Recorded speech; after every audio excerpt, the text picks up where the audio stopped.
शुभकामनाओं के साथ मैं गोपाल पाठक यूट्यूब चैनल के समस्त छात्रों, विषय विशेषज्ञों और दर्शकों को मेरा नमस्कार।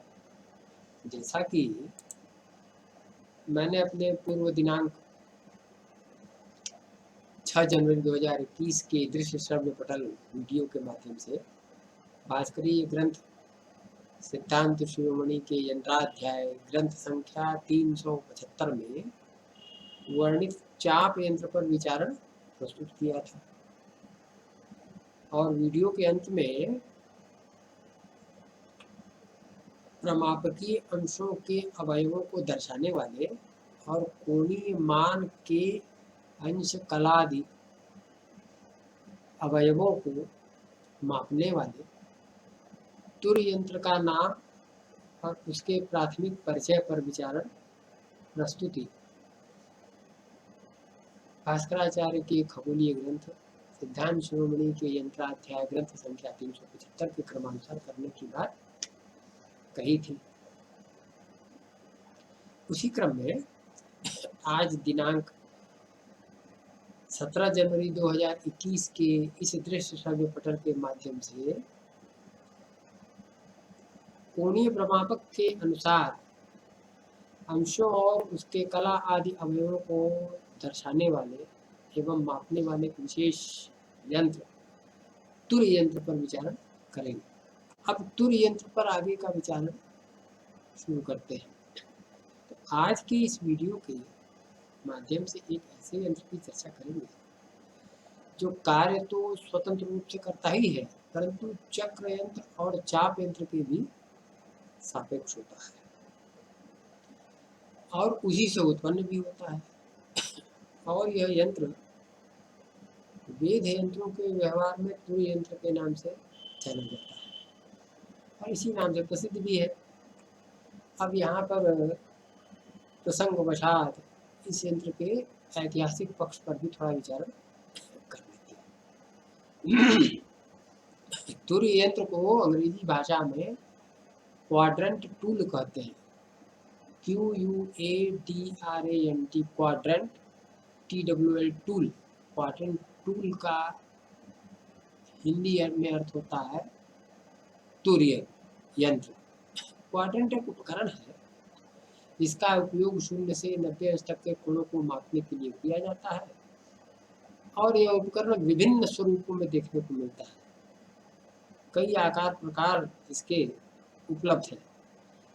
इसका उपयोग विभिन्न निर्देशांकों के पठनांकों को ग्रहण करने के लिए, जैसे उदाहरण के लिए देशांतर अक्षांश, ये खगोलीय निर्देशांक पद्धति में पहली पद्धति है अक्षांश देशांतर पद्धति। तो इन अक्षांश देशांतरों का पठनांक लेने के लिए और कालांश आदि की गणना करने के लिए किया जाता था। यह मूल रूप से टालमी द्वारा विकसित एस्ट्रोलैब के एक प्रकार के रूप में प्रस्तुत किया गया था। यह जो क्वाड्रेंट उपकरण है इसको टॉलमी ने एस्ट्रोलैब के रूप में विकसित किया था। एस्ट्रोलैब तो टॉलमी ने जो एस्ट्रोलैब विकसित किया था उसी के प्रकार के रूप में इस क्वाड्रेंट का भी प्रस्तुतिकरण उसने किया। इस उपकरण के कई अलग अलग रूपों को बाद में मध्यकालीन मुस्लिम खगोलविदों द्वारा निर्मित किया गया। 18वीं शताब्दी की यूरोपीय और भारतीय वेधशालाओं में भित्ति संबंधी चतुर्थांश यंत्र एक महत्वपूर्ण खगोलीय उपकरण थे। भित्ति संबंधी चतुर्थांश माने एक विशालकाय भित्ति, मोटी और विशालकाय भित्ति के उत्तर पार्श्व में इस यंत्र को निर्मित किया जाता था। इसको कहते थे भित्ति संबंधी चतुर्थांश यंत्र। अब वह भित्ति संबंधी चतुर्थांश यंत्र जो है स्थलीय खगोल विज्ञान के लिए एक प्रयोगशाला के रूप में काम करता था और बड़ा एक महत्वपूर्ण खगोलीय उपकरण के रूप में यह भित्ति संबंधी चतुर्थांश यंत्र उस समय बनाया जाता था, जो कि स्थलीय खगोलीय विज्ञान के लिए प्रयोगस्थल की स्थापना करते थे। चतुर्थांश शब्द जिसका अर्थ है 1/4, इस तथ्य को संदर्भित करता है कि उपकरण के शुरुआती जो संस्करण थे एस्ट्रोलैब से ही प्राप्त किए गए थे। इस क्वाड्रेंट नामक उपकरण के जो शुरुआती संस्करण थे वो एस्ट्रोलैब से ही प्राप्त किए गए थे। यह इस तथ्य की पुष्टि कर देता है। इस चतुर्थांश यंत्र ने एस्ट्रोलैब के कार्योपक्रम को एक क्षेत्र में एस्ट्रोलैब चेहरे का चौथाई आकार दे दिया और यह अनिवार्य रूप से एक एस्ट्रोलैब का ही एक चौथाई हुआ करता था। क्वाड्रेंट के शुरुआती स्वरूपों में से एक 150वीं ईस्वी के आसपास टॉलमी के अल्मेजिस्ट से प्राप्त होता है। इस क्वाड्रेंट का जो स्वरूप है, यह स्वरूप 150 ईस्वी के आसपास टॉलमी का एक ग्रंथ है अल्मेजिस्ट, उस अल्मेजिस्ट से इसका स्वरूप इत्यादि हमें प्राप्त हो जाता है। उन्होंने एक लिंथ का वर्णन किया है उसमें, जो 90 अंशों के चिन्हांकन से अंकित किए गए चाप पर शंकु की छाया को देखकर दोपहर के सूर्य की ऊंचाई को माप सकता था। यह क्वाड्रेंट उपकरण जो है बाद के संस्करणों के विपरीत था। जो इसके बाद और संस्करण बने क्वाड्रेंट के, उसके ठीक विपरीत यह टॉलमी के अल्मेजिस्ट में वर्णित क्वाड्रेंट था। चूंकि यह बड़ा था और इसमें कई प्रकार के चल अवयव भी थे, केवल ये बड़ा ही नहीं था, भिन्न क्यों था कि अन्य यंत्रों की अपेक्षा इसमें कुछ चल अवयव भी लगाए गए थे। चलायमान छोटे छोटे टूल्स इसमें स्थापित किए गए थे, जिससे कि इस यंत्र से सूक्ष्म निर्देशांकों का पठनांक लिया जा सके।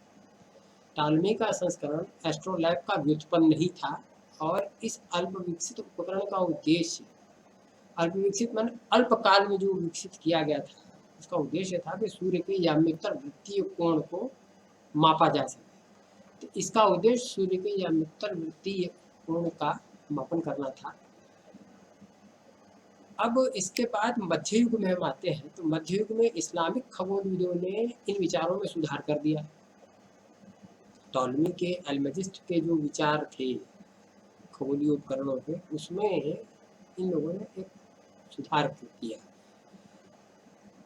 वो सुधार क्या था वो हम वेधशाला प्रकरण पर जब बात करेंगे तब उसकी चर्चा वहां करेंगे। अब पूरे मध्य पूर्व में मैरिज, रे और समरकंद जैसी वेधशालाओं में चतुष्कोणों का निर्माण किया। वो सुधारणा यही थी कि चतुष्कोण चौकोर आकृति के यंत्रों को बनाया इन्होंने। पहले तो ये चतुर्भुज आमतौर पर बहुत बड़े और स्थिर हुआ करते थे और किसी भी खगोलीय पिंड के उन्नतांश और दिगंश दोनों को प्राप्त करने के लिए किसी भी दिशा के लिए घुमाए जा सकते थे। एक चल थे, घूर्णनशील थे, एक अक्ष पर इनको किसी भी दिशा में हम इसको घुमा सकते थे।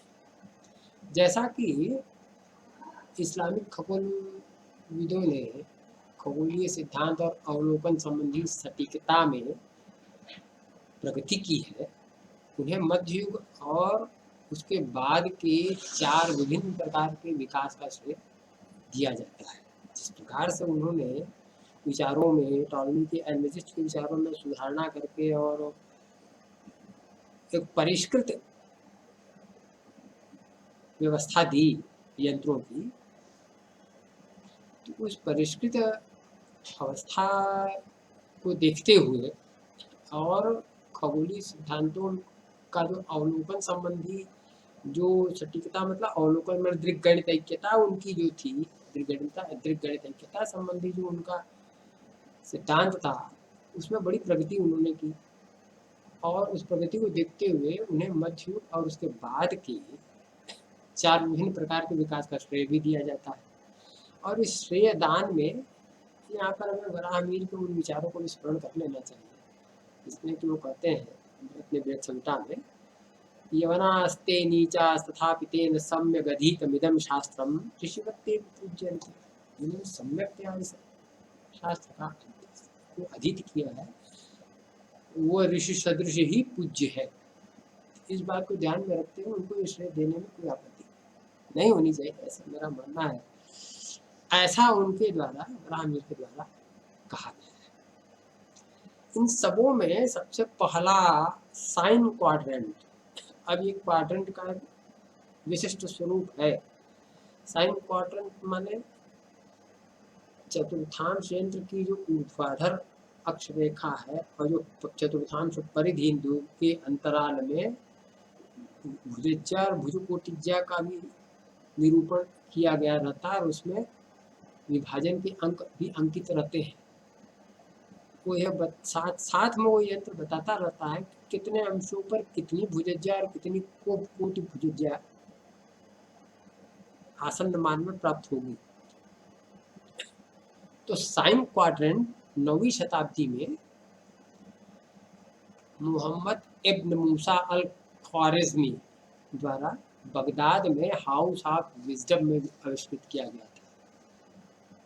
बगदाद की जो राजधानी थी हाउस ऑफ विजडम, वहाँ उसको विकसित किया गया था, जो कि पर्याप्त रूप से बड़ा एवं संशोधित संस्करण था क्वाड्रेंट का और सूक्ष्म मापन करने में पूर्णतया समर्थ था। तो इस प्रकार से तो ये रहा शेष वैश्विक पटल पर तुर्य यंत्र का स्वल्प ऐतिहासिक परिदृश्य। अब भारतीय परिदृश्य में इसकी चर्चा थोड़ी करते हैं। भारतवर्ष में इस तुर्य यंत्र का सर्वप्रथम विस्तृत विवरण 6ठी शताब्दी के 628वीं ईस्वी में आचार्य ब्रह्मगुप्त के ब्राह्मस्फुट सिद्धांत से प्राप्त होता है। ब्रह्मगुप्त नाम के एक खगोलविद भारत में हुए, उनका एक ग्रंथ है, उस ग्रंथ का नाम है ब्राह्मस्फुट सिद्धांत। उसमें इसका विवरण, तुर्य यंत्र का विवरण और बड़ा विश्लेषित विवरण प्राप्त होता है। इसके उपरांत 9वीं शताब्दी के मध्य में आर्यभट्ट द्वितीय 953 ईस्वी के खगोलीय ग्रंथ आर्य सिद्धांत से प्राप्त होता है। आर्यभट्ट के बाद 9वीं शताब्दी में 953 ईस्वी में आर्यभट्ट द्वितीय के खगोलीय ग्रंथ आर्य सिद्धांत में भी इस क्वाड्रेंट तुर्य यंत्र का विशद विवरण प्राप्त हो जाता है। इस सिद्धांत ग्रंथ में घटिका, शंकु, यष्टि, कपाल, छाया, धनु, चक्र, तुर्य तथा छत्र, इन 9 यंत्रों का विवरण 34 पद्यों में किया गया है। इसके बाद की शताब्दी से 11वीं शताब्दी में भास्कराचार्य तक के काल तक तथा इसके बाद के काल में भी इस यंत्र के अत्यंत परिष्कृत संस्करणों के निर्माण एवं प्रयोग विधियों का विवरण इनके अपने अपने सिद्धांत ग्रंथों से हमें प्राप्त हो जाता है। इस तुर्य यंत्र का अत्यंत उत्कृष्ट एवं सविस्तार वर्णन या सविस्तृत वर्णन 1178 ईस्वी से 1500 ईस्वी के मध्य, क्योंकि जिसके बारे में हम बताने जा रहे हैं उनका काल स्पष्टतया कहीं निर्धारित नहीं है। शंकर बालकृष्ण दीक्षित की ज्योतिष शास्त्राचा इतिहास नामक ग्रंथ में जो उन्होंने उनका काल निर्धारण किया है वो यही है, 1178 से 1500 ईस्वी के मध्य का काल। तो इस तुर्य यंत्र का अत्यंत उत्कृष्ट एवं सविस्तार विवरण या सविस्तृत विवरण 1178 ईस्वी से 1500 ईस्वी के मध्य में आचार्य चक्रधर निर्मित यंत्र चिंतामणि नामक ग्रंथ में देखने को मिलता है। यंत्र चिंतामणि नामक लघु ग्रंथ, यंत्र ग्रंथ जो है, एक विशेष प्रकार के तुर्य यंत्र के निर्माण की प्रक्रिया का प्रतिपादन करता है। परंतु भारतवर्ष में यह यंत्र सर्वप्रथम कब बना, कहाँ बना, किसने बनाया, इसका कोई भी पुरातात्विक एवं ऐतिहासिक साक्ष्य प्रमाण रूप में प्राप्त नहीं होता। वैसे ईसा 200 BC में वेदांग ज्योतिष काल में भी ज्योतिष यंत्रों के निर्माण किए जाने से संबंधित प्रमाण शूल सूत्रों से प्राप्त होते हैं और सूर्य प्रज्ञप्ति में भी प्राप्त होते हैं, परंतु उनमें कहीं तुरीय यंत्र के निर्माण का अस्तित्व नहीं प्राप्त होता है। इस तुरीय यंत्र के ऐतिहासिक पक्ष के संबंध में शंकर बालकृष्ण दीक्षित अपने भारतीय ज्योतिष शास्त्राचा इतिहास नामक ग्रंथ में, जो कि मराठी भाषा में है, उसमें तुरीय यंत्र के बारे में स्पष्ट रूप से लिखते हैं कि सांप्रत के सूर्य सिद्धांत में वेद यंत्रों के सविस्तार विवरण नहीं है। पहला उन्होंने जो विश्लेषण, ऐतिहासिक विश्लेषण दिया है अपने सिद्धांत के संबंध में, यंत्रों के संबंध में, वो यह है कि सांप्रत के सूर्य सिद्धांत में वेद यंत्रों के सविस्तार विवरण नहीं है। फिर भी स्वयं वह गोल शंकु यष्टि धनु चक्र कपाल इन यंत्रों के नाम उसमें आए हैं। इसमें एक चमत्कार यह भी दिखा कि पंच सिद्धांतिका आर्यभटीयम, सांप्रत काल का सूर्य सिद्धांत, लल्ल तंत्र, इनमें भी तुरीय यंत्र का कहीं भी कोई नामो निशान नहीं है। कहीं भी इस यंत्र का विवरण नहीं है, इस ग्रंथ में प्राप्त नहीं होता। लेकिन 6ठी शताब्दी के आचार्य ब्रह्मगुप्त के ब्राह्मस्फुट सिद्धांत में, 9वीं शताब्दी के आचार्य आर्यभट्ट द्वितीय के आर्य सिद्धांत में, और उसके बाद 11वीं शताब्दी के आचार्य भास्कर के सिद्धांत शिरोमणि में तुरीय यंत्र का विस्तृत विवरण प्राप्त हो जाता है। ये रहा भारतीय पटल पर तुरीय यंत्र का स्वल्प ऐतिहासिक परिदृश्य। अब वैश्विक परिदृश्य और भारतीय परिदृश्य, इन दोनों परिदृश्यों को देखने से ये तो बात स्पष्ट हो जाती है कि तुरीय यंत्र का प्रचलन भारत में और भारत के बाहर के देशों में लगभग समान काल में ही हुआ करता था। और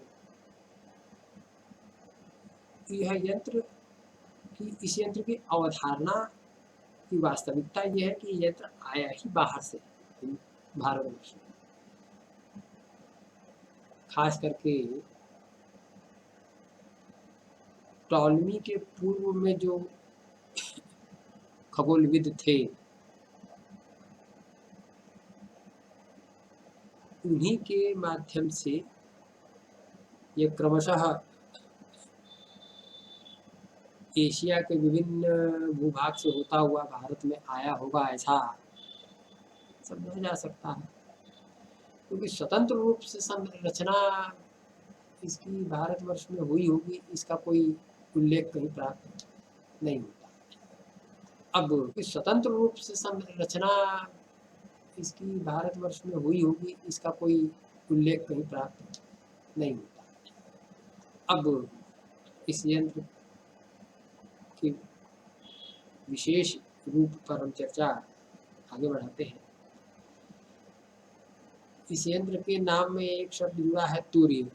यंत्र तो बोधगम्य है, तुरीय शब्द, तुरीय शब्द का अर्थ होता है चतुर्थांश।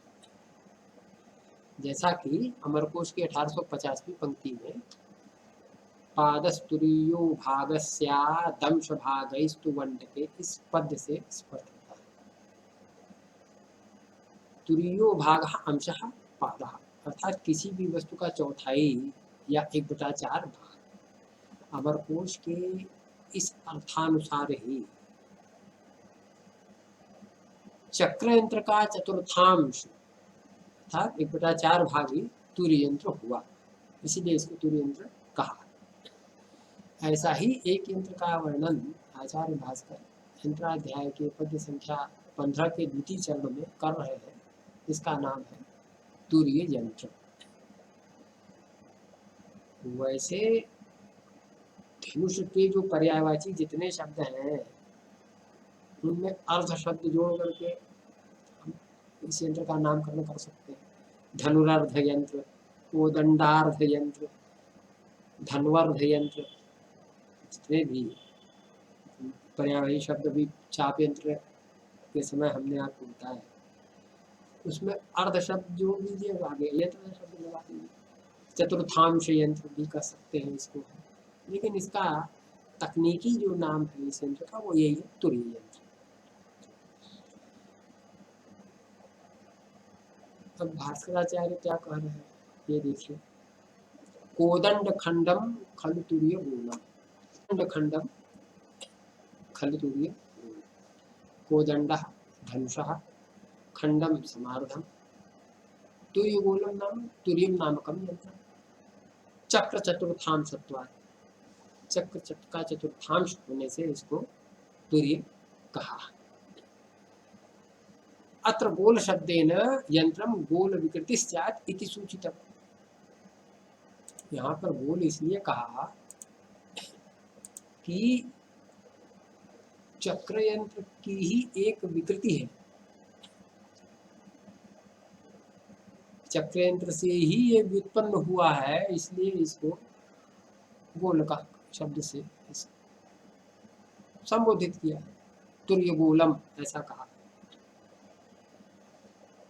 निश्चय ही, निश्चय न पूर्वाचार्य एवं वदंती, पूर्वाचार्य ऐसा कहते हैं, इसलिए उसको मान लेना चाहिए।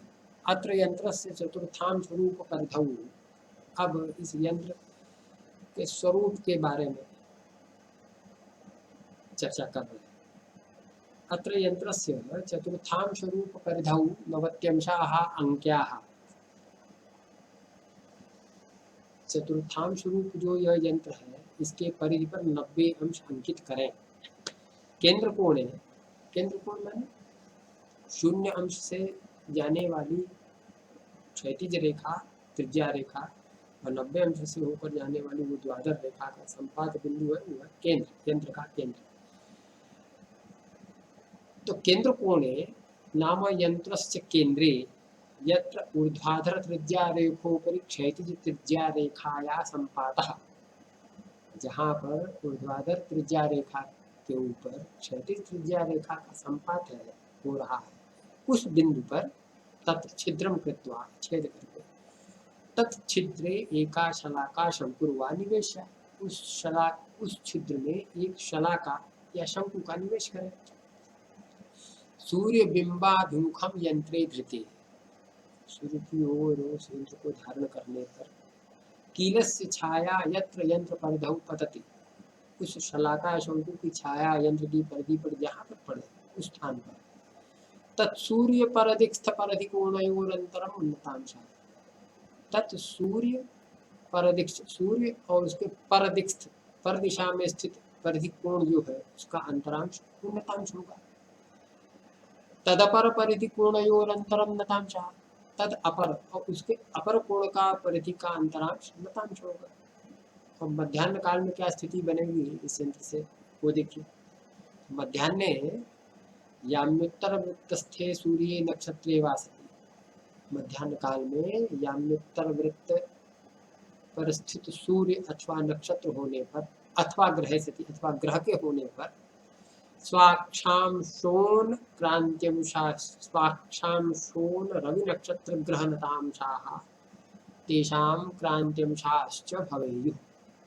स्वाक्षाम शोन, स्व अक्ष अंश ऊन, स्वा अपने अक्षांश से ऊन मैंने घटा हुआ सूर्य का, नक्षत्र का अथवा ग्रह का जो नतांश है या मित्र वृत्ति जो नतांश है उसमें से अक्षांश को घटा दीजिए, तो घटाने के बाद जो शेष प्राप्त होगा वह उनके क्रांत्यंश होंगे। यदि सूर्य का नतांश हो तो सूर्य का क्रांत्यंश मिलेगा, नक्षत्र का नतांश हमने यदि क्वाड्रेंट पर नापा है तो नक्षत्र का क्रांत्यंश मिलेगा, ग्रह का नतांश हमने प्राप्त किया तो ग्रह के क्रांत्यंश मिलेंगे। इस प्रकार से मापन होगा। कहने का तात्पर्य यह है कि चक्र यंत्र के चतुर्थांश के स्वरूप में दो समान भागों में विभाजित चाप यंत्र के एक भाग के सदृश यह तुरीय यंत्र होता है। पद्य के अंत में जो गोल शब्द यहाँ पर आया है, तुरीय शब्द के साथ में संयुक्त तुर्य गोलम ऐसा जो आया है, कोदंड खंडम खलु तुर्य गोलम, तुर्य शब्द के साथ जो गोल शब्द संयुक्त है वह इसलिए है कि वह गोल यंत्र की ही एक विकृति का सूचक है। गोल यंत्र से ही उत्पन्न होकर के क्वाड्रेंट भारतीय क्वाड्रेंट यानी तुरीय यंत्र बना, उसको उसी का ही एक विकार है, इसलिए उसको तुर्यगोल यंत्रम भी कह सकते हैं। इस यंत्र की चतुर्थांश रूप जो परिधि है, उस परिधि पर 90 अंशों को दर्शाने वाले 90 चिन्हों को अंकित करेंगे। यंत्र के केंद्र कोण पर छिद्र निर्मित करेंगे और उस छिद्र में एक शलाका अथवा शंकु निवेशित कर देंगे। इस प्रकार निर्मित तुरीय यंत्र की ऊर्ध्वाधर और क्षैतिज इन दो भुजाओं में से एक ऊर्ध्वाधर भुजा को सूर्य के अभिमुख इस प्रकार स्थापित करेंगे कि सूर्य का प्रकाश यंत्र के दोनों पार्श्वों पर समान रूप से आपतित हो। यंत्र का चतुर्थांश जो हमारा परिधि भाग होगा, वेधकर्ता की ओर होगा। यंत्र का जो चतुर्थांश परिधि भाग है वो वेधकर्ता की ओर, मैंने वेध कर जो व्यक्ति नक्षत्र का वेध कर रहा है उसकी ओर होगा। और शंकु की छाया यंत्र परिधि पर वेध करते समय अंकित अंश चिन्हों पर पड़े इस प्रकार से जल प्रवाह रहित भूमि पर या जल प्रवाह रहित अवस्था में यंत्र को स्थिर रूप में स्थापित कर देगा। जैसा कि अब हम आपको यहाँ पर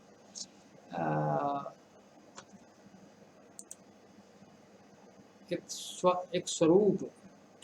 स्थूल स्वरूप निर्मित करके हम यहाँ आपकी तरफ समक्ष प्रस्तुत कर रहे हैं। देखिए, यह है, यह आधार रेखा है, ये क्षैतिज रेखा है। इन दोनों के संपाद बिंदु पर हमने शंकु लगा रखा है। ये संपाद बिंदु ही इस यंत्र का केंद्र कोण है। अब देखिए, इस यंत्र को जैसे जैसे हम घुमाएंगे वैसे वैसे छाया इस यंत्र की परिधि पर हमको घूमती हुई दिखेगी। ये देखिए, ये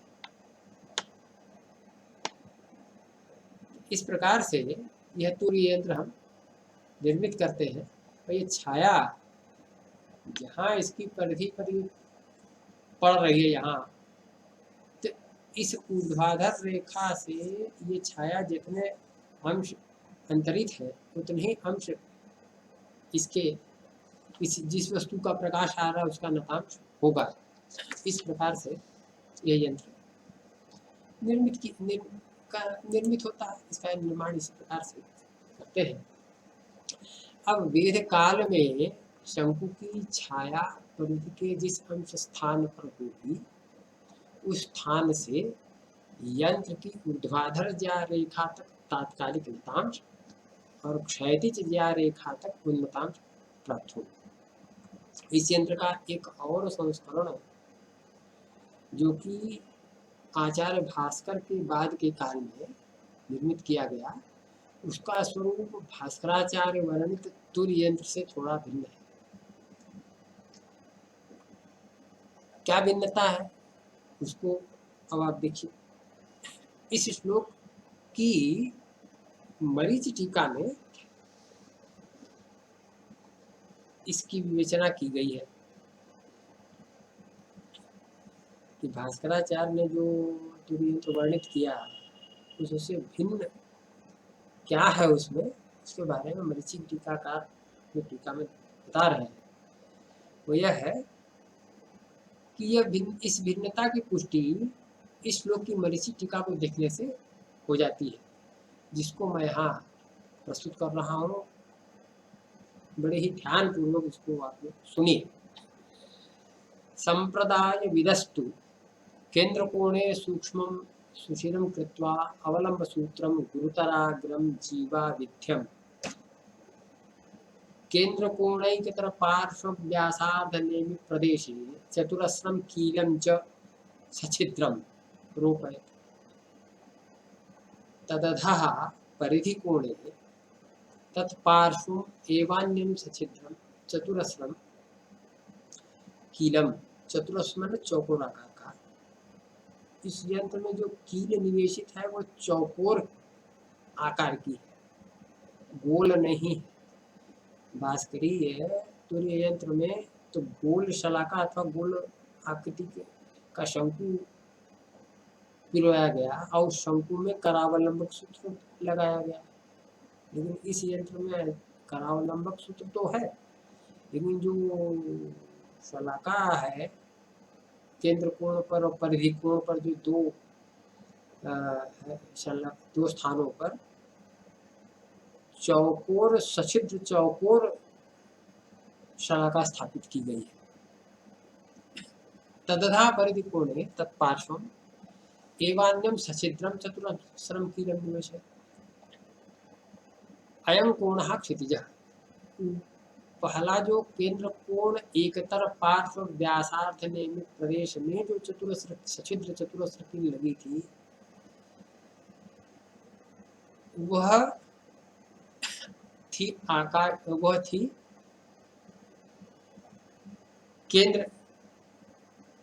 केंद्र कोण पर थी, जहां पर ऊर्ध्वाधर और क्षैतिज त्रिज्या रेखाओं का संपात हो रहा था, उस स्थान पर लगी। उसके नीचे परिधि कोणे, उसके नीचे परिधि पर दो कोण है बनेंगे, तो दोनों कोणों में से तत्पार्श्व, उसके पार्श्व में एवान्यम सछिद्रम चतुरस्रम कीलम निवेश है, एक और चतुरस्र कील लगाएंगे। अयं कोण क्षितिज, वह कोण क्षितिज हुआ। एतदन्यः परिधि कोणो, इसके अतिरिक्त इससे भिन्न जो परिधि कोण होगा वो क्या होगा, वो क्षितिज संज्ञक होगा, आकाश संज्ञक होगा।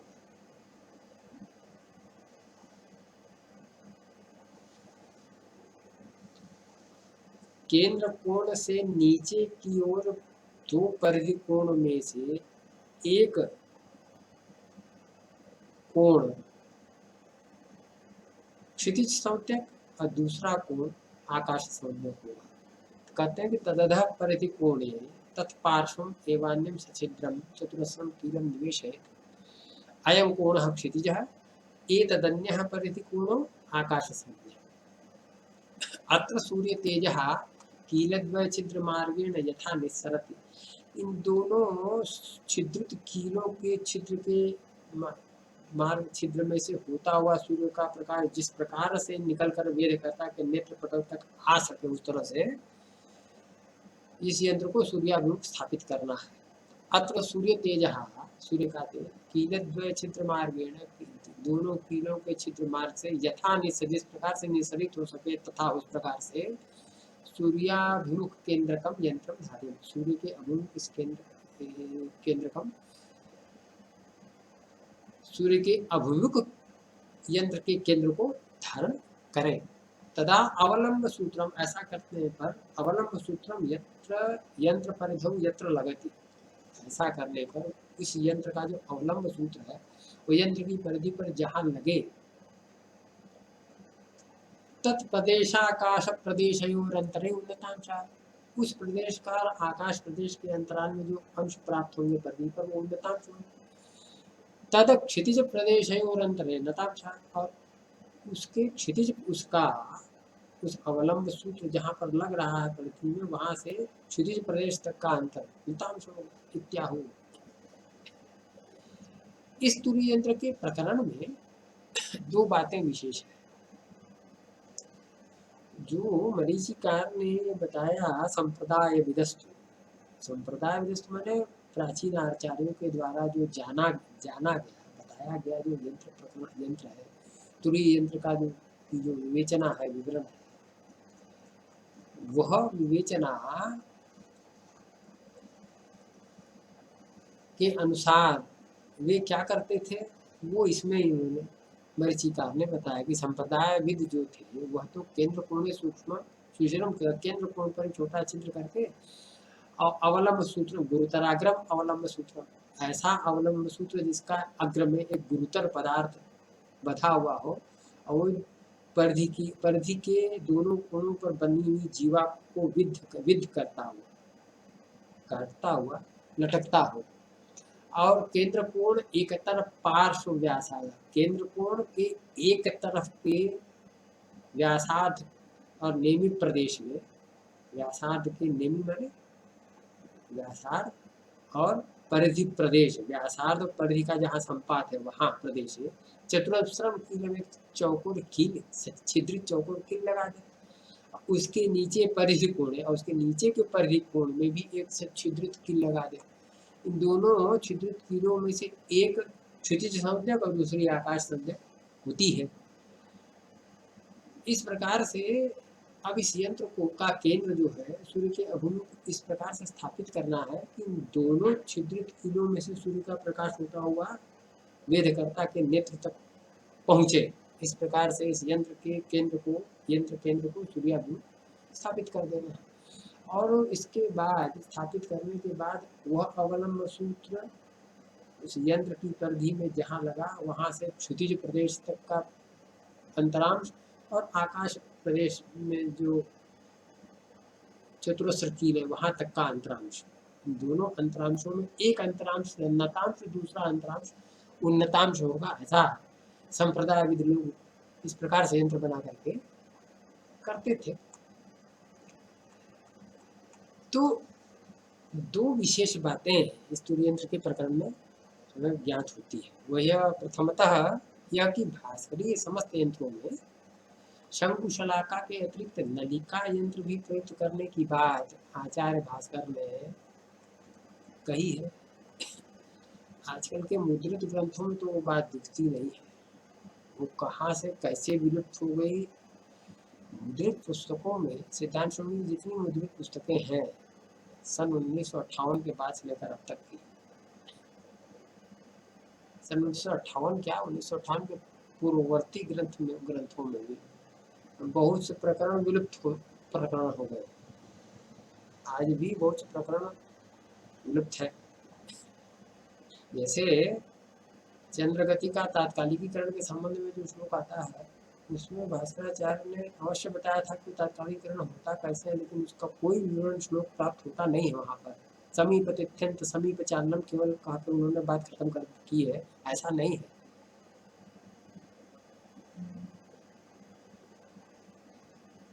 तो ऐसे बहुत सारे प्रकरण सिद्धांत शिरोमणि में है जिसका विवेचन हमें सिद्धांत शिरोमणि में नहीं प्राप्त होता, वो अंश ही विलुप्त है।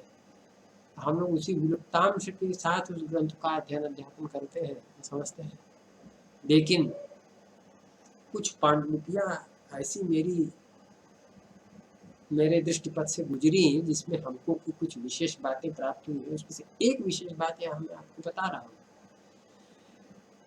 सिद्धांत शिरोमणि की 13वीं शताब्दी की पांडुलिपि में इस श्लोक के भाष्य में कोदंड खंडम खलु तुरीय कूलम, इसके भाष्य में भास्कराचार्य कह रहे हैं, क्या कह रहे हैं, किम वा तत्र नलिका सुशिराद्यंतम यावदिनस्य तेजो यथापते तथार्काभिमुख नेमिकस्थम यंत्रे नलिका सन्निवेशोऽपि कर्तुं युज्यते शक्यते। ये वाक्यांश उस 13वीं शताब्दी के पांडुलिपि में मुद्रित ग्रंथों में तो वासना भाष्य की जगह स्पष्टम छाप दिया गया है, जबकि वो स्पष्टम है नहीं, भाष्य है वहाँ विलुप्त हो गया या कर दिया गया, जिन कारणों से ऐसा हुआ। जैसा कि सिद्धांत शिरोमणि की 13वीं शताब्दी पांडुलिपि में श्लोक के भाष्य में किं वा तत्र नलिका सुशिराद्यंतम यावदिनस्य तेजो यथा आपते तथा अर्काभिमुख नेमिकस्थम यंत्रे नलिका सन्निवेशोऽपि कर्तुं शक्यते। इस प्रकार से भास्कराचार्य ने अपने यंत्र में नलिका यंत्र लगाने की बात भी कही है। ऐसा दृष्टिगोचर होता है, जिसका प्रमाण मरीचि टीका है। तभी तो मरीचिकार कह रहे हैं कि संप्रदाय वेदस्तु। इस बात को ही पुष्ट करती हुई वो पंक्ति है मरीचि टीकाकार की, संप्रदाय वेदस्तु केंद्र कोण है। केंद्र कोण में करावलंबक सूत्र जिसका गुरुतर अग्र हो, जीवा विधि करता हुआ वो लटकाते हैं और परिधि प्रांत पर 2 क्षेत्र कीलों को स्थापित करते हैं। यह बात इस पंक्ति को पुष्ट करती है। द्वितीयतः दूसरी बात यह है कि आचार्य भास्कर के द्वारा वर्णित समस्त यंत्रों में से गोल, नाड़ी, शंकु, घटिका, यष्ट, दिगंश, इन 6 यंत्रों को जल प्रवाह रहित समतल भूमि पर स्थापित किए जाने की बात कही गई है। ये 6 यंत्र जो है, कौन कौन से 6 यंत्र, फिर से नाम सुन लीजिए। गोल यंत्र, नाड़ी यंत्र, शंकु यंत्र, घटिका यंत्र, यष्टि यंत्र, दिगम यंत्र। ये 6 यंत्र जो है जल प्रवाह रहित भूमि, समतल भूमि पर स्थापित किए जाते हैं। और चक्र, चाप, तुर्य, फलक, सर्वतो भद्र। चक्र, चाप, तुर्य, फलक, सर्वतो, ये 5 यंत्र जो है ऊर्ध्वाधर अवस्था में, लटकी हुई अवस्था में स्थिर करने की बात कही गई है। इसको लटके हुए धारण करना है, इस प्रकार से लटका कर हम धारण कर सकते हैं, उस तरह से उसको स्थापित करना है। एक धी यंत्र है, वो हस्त स्थापित यंत्र है, न उसको जमीन पर स्थापित करना है, न लटका के स्थापित है, वो हाथ में ले करके। इसकी चर्चा हम यष्टि यंत्र के स्वरूप के समय करेंगे। विदेशी खोलविदों ने इस यष्टि यंत्र के ही जैसा यष्टि यंत्र बनाया, जिसका नाम दिया था क्रॉस स्टाफ या बैक स्टाफ। एक बड़ा ही विचित्र आकृति का यंत्र है, जिसको मैं दिखाऊंगा भी और चर्चा भी करूंगा उसकी। लेकिन वो हाथ में उस यंत्र को लेकर के ही वे करते थे खगोलविद विद्वान लोग। तो धी यंत्र हस्तस्थापित यंत्र है। तो इस प्रकार से सूर्य यंत्र की अति विशिष्ट संरचना का सविस्तर विवरण 14वीं शताब्दी के आरंभ में आचार्य चक्रधर ने अपने यंत्र ग्रंथ यंत्र चिंतामणि में भी किया है। भास्कराचार्य के बड़े प्रबल समर्थक विद्वानों में रहे हैं आचार्य चक्रधर। उन्होंने यंत्र ग्रंथ लिखा, जिसका नाम है यंत्र चिंतामणि। तो पूरा यंत्र चिंतामणि तुरी यंत्र पर ही आधारित ग्रंथ है। जगह जगह भास्कराचार्य के आशय को उन्होंने स्थापित किया है उसको, जिसका स्वल्प स्वरूप जैसा कि महर्षि टीकाकार ने उद्धृत किया है, तदनुसार स्वल्प संशोधनों के साथ मैं यहाँ प्रस्तुत कर रहा हूँ, उसे भी आपको ध्यान पूर्वक सुनिए। ये बड़ा ही महत्वपूर्ण यंत्र है, तुरी यंत्र क्वाड्रेंट। क्योंकि चाप यंत्र उतना महत्वपूर्ण नहीं है जितना कि चक्र यंत्र के बाद ये तुरी यंत्र महत्वपूर्ण है। इसलिए इसको अच्छी तरह से आप लोग सुने और इस वीडियो को कई बार आप लोग देखें ताकि अच्छी तरह से इसका बोध हो सके। तो यंत्र चिंतामणौ यंत्रस्थ केंद्र कोणे कीलकम शंकुर्वा निवेश्य तत्र यंत्र व्यासार्थ प्रमाणा यष्टि निवेश्य। अब वहाँ करावलंबक सूत्र नहीं लगाया है चक्रधर में।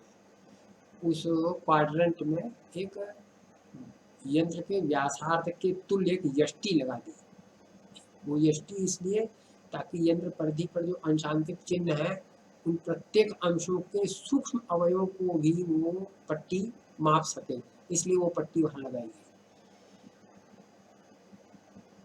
तो केंद्र कोणे कीलकम शंकुर्वा निवेश्य तत्र यंत्र व्यासार्थ प्रमाणा यष्टि निवेश्य तन्निवेश्य च कीलद्वयासक्तं व्यासार्धं व्यासार्ध रेखा रूपे यंत्र भागे 30 समाना भागान अंक्या।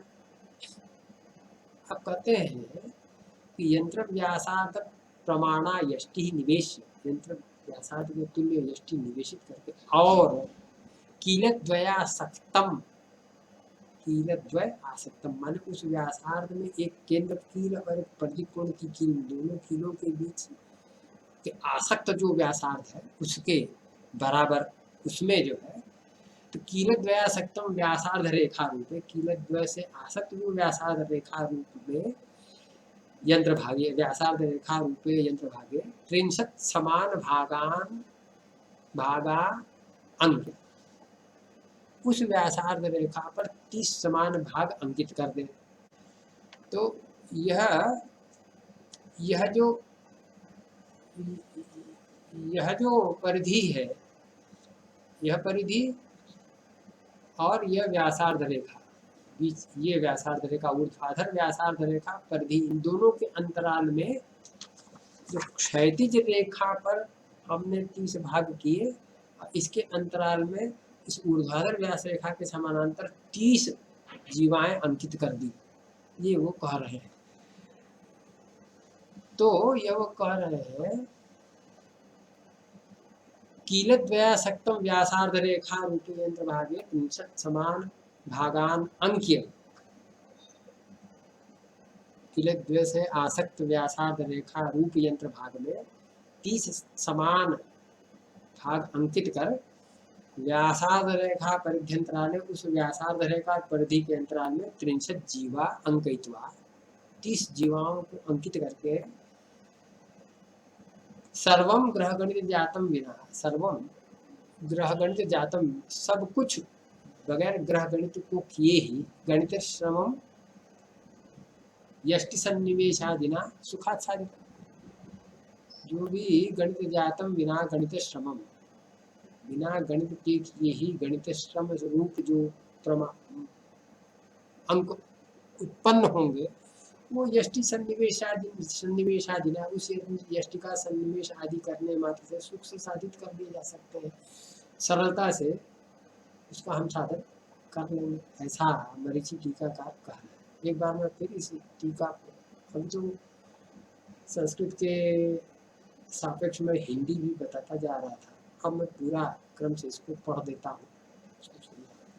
यंत्र चिंतामणो यंत्रस्थ केंद्र कोणे कीलकम शंकुर्वा निवेश्य तत्र यंत्र व्यासार्ध प्रमाणा यष्टि ही निवेश्य च कीलद्वयासक्तम व्यासार्ध रेखा रूपे यंत्र भागे 63 समान भागानंक्य व्यासार्ध रेखा परिध्यंतराले 63 जीवा अंकयित्वा च सर्वं ग्रहगणित जातम विना गणित श्रमम यष्टि सन्निवेशादिना सुखात साधितम। ऐसा टीकाकार उस यंत्र चिंतामणि का ही के ही संबंध में एक विशेष बातें इन्होंने आपको बताई कि भास्कराचार्य के उस तुरीय यंत्र में और यंत्र चिंतामणि के नेकार ने किस प्रकार से उसमें संशोधन दे करके और सूक्ष्म रूप से उस तुरीय यंत्र का निर्माण किया और उसे ग्रहवेद इत्यादि नक्षत्रवेद इत्यादि करने की प्रक्रिया बताई यंत्र चिंतामणि, उसका एक छोटा सा उदाहरण उन्होंने प्रस्तुत किया है मरीचि टीकाकार। यहाँ पर आचार्य चक्रधर ने भास्करीय तुरीय यंत्र में व्यासार्ध रेखा के दोनों शीर्षों पर 2 छिद्र कील निवेशित कर दी। करावलंबक सूत्र के स्थान पर एक यष्टि जिसकी लंबाई यंत्र के एक पार्श्व के व्यासार्ध रेखा के समतुल्य थी उस शंकु में प्रोत कर दिया और व्यासार्ध रेखा को 30 समान भाग में बांटकर 30 चिन्हों से अंकित कर दिया। प्रत्येक चिन्ह पर व्यासार्ध रेखाओं और यंत्र परिधि के अंतराल में 2 व्यासार्ध रेखा होंगी। इस यंत्र में यह जो तुरीय यंत्र है, इस तुरीय यंत्र में ये एक तो व्यासार्ध रेखा ये है और दूसरी व्यासार्ध रेखा ये है, इस तरफ है। ये 2 व्यासार्ध रेखा हो गई, एक ऊर्ध्वाधर है इस तरह। तो इस व्यासार्ध 2 व्यासार्ध रेखाओं के और परिधि के अंतराल में 30 जीवाएं अंकित कर दी। इस प्रकार आचार्य चक्रधर ने भास्करीय तुरीय यंत्र में संशोधन देकर और अधिक सूक्ष्म मापन करने में समर्थ संशोधित तुरीय यंत्र का निर्माण किया। तो आचार्य चक्रधर की यंत्र चिंतामणि पर भी चर्चा अवश्य होनी चाहिए, जिस जो चर्चा मैं अपने एक विशेष वीडियो में करूँगा। जब ये यंत्राध्याय पूरी तरह मैं समाप्त कर लूँगा, इस यंत्राध्याय पर वीडियो निर्माण की पूर्णता जब हो जाएगी, उसके उपरांत हम उस यंत्र चिंतामणि पर अवश्य चर्चा करेंगे। कम से कम 10-12 वीडियो उस पर हम आपको बना करके प्रस्तुत करेंगे उसको। तो इस प्रकार से भास्करीय तुरीय यंत्र में आचार्य चक्रधर ने संशोधन दिया, संशोधन दे करके और अधिक सूक्ष्म मापन करने में समर्थ संशोधित तुरीय यंत्र का निर्माण किया, जिसका मिलता जुलता स्वरूप अगले क्लिप में आप देख सकते।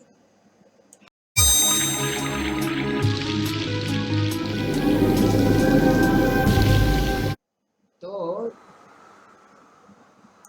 इस प्रकार आज के इस वीडियो के माध्यम से एक भिन्न प्रकृति के अंशगणक यंत्र तुरीय यंत्र के नाम और उसके प्राथमिक स्वरूप पर मैंने विचारण प्रस्तुत किया।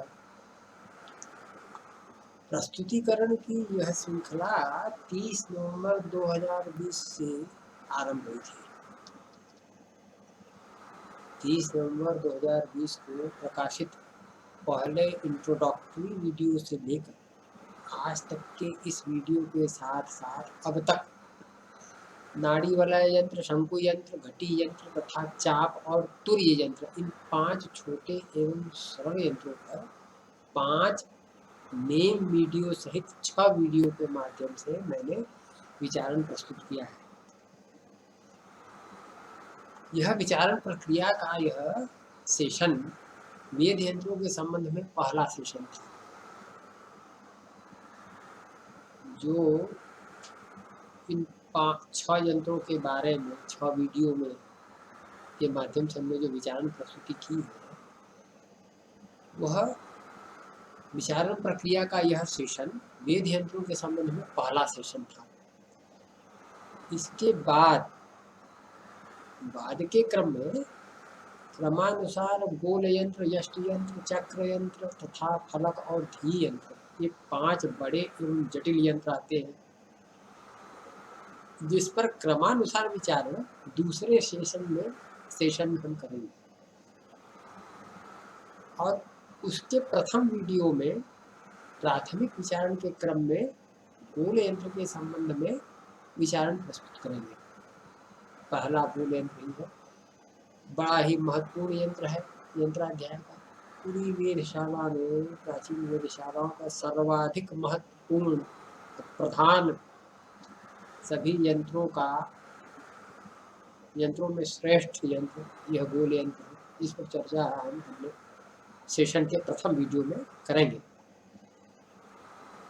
हमारा दूसरा सेशन जो है 26 जनवरी से 30 जनवरी 2021 ईस्वी में, इसी 2021 ईस्वी में 26 से 30 जनवरी के मध्य प्रारंभ हुआ।